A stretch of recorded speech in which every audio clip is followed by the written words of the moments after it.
Hi, my name is Brett Crane. This is a virtual world lesson reflection for EdTech531 for Boise State. Our objective was to create a lesson for a 3D virtual environment, either synchronous or asynchronous. I wasn't really sure what to do. I wasn't sure whether to either because there was just too many possibilities to consider or because I was trying to figure out how to connect it with what I currently do. But regardless, I was kind of stuck. So I thought, well, what's something that I could do that required me to use space and get some students to move around like a virtual environment affords? And what would be a lesson that might be beneficial in doing it in a virtual space? Couldn't really figure out what to do, but recently my family had done a hunter safety course. My wife, my two kids, and my wife said, "Well, why don't you do a hunter safety like walkthrough?" And I thought, okay, let's go for that. Some things that it came into play was that I noticed was doing the hunter safety course. One, you had to usually travel quite a ways to go to a place that was hosting the classes. It was usually in some outdoor location. When we were doing it one time, it was pouring down rain. It was just terrible. And also, you had to deal with. Usually, it was in the afternoon into the evening. It was getting dark. Eventually, you'd have to walk through an obstacle course to kind of do your testing, and that was kind of difficult. If it's pouring rain, it's dark, and things like that. So I thought, well, this might be a good thing to do in a virtual space, and so that's what I did. I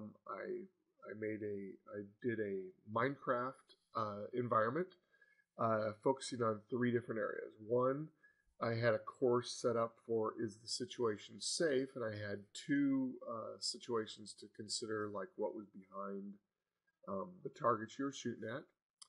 I had another one to that was is the situation legal, and for there I had two situations for dealing with what do you do when you're shooting near power lines or shooting over a road or shooting near a road and such. And then I had is the situation ethical, and I had three situations there dealing with things like what to do with gates, open, closed, shooting at birds or clusters of birds that are maybe out on the water, and then also dealing with what do you do in private property situations. And so with the students, I did a walkthrough for each, guiding people through them. I did more of a kind of telling people in the lesson we did kind of here's the question, here's what's going on, versus actually stopping and actually asking for discussion and questions, mainly due to time, because we only had like 20 minutes to deal with it. And I wanted to make sure we had enough time for everybody to see all of the different setups that I had. I think it went well. It was, I think, beneficial due to the fact that because of the ability to present a topic of study or testing without the problems of being hampered by one having to go to some location far away, the travel time to get there. You didn't have to worry about time of day. You didn't have to worry about setting up the course all the time or putting out like props for like deer and stuff like that. You already had like targets set up in a virtual space, and also being in an area where someone didn't mind you toting a gun around and things like that to demonstrate that you knew how to handle it. I think it went pretty good. People seemed to like the environments, and it seemed to suit the task. I think there's other environments doing Minecraft. I enjoy doing it, but I think there's even better game environments, first-person shooter environments that would work even better for this. Doing this, whether it's I don't know World of Warcraft or some other first-person type shooter kind of games, or that have an environment you could sculpt or mod. Especially something where you had an actual, like a gun, like with a Halo setting or something like that, might be even better.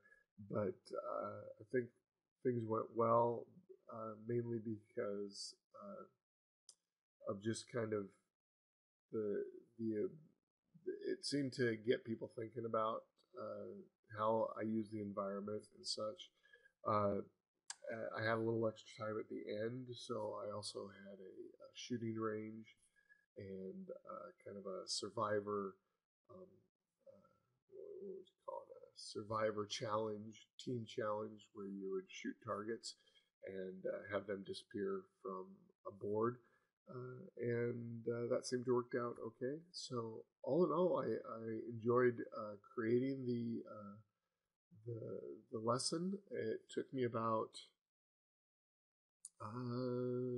let's see, good portion of a day. I'd say a good 6-7 hours. I think my wrist and hand were hurting after doing all the clicking for doing the Minecraft, and then an hour, 2 hours planning kind of what I wanted to do and what I wanted to talk about. And but it took me about a day or so to kind of get it all ready and to go. So and that's pretty much it. I really enjoyed doing it, and thanks.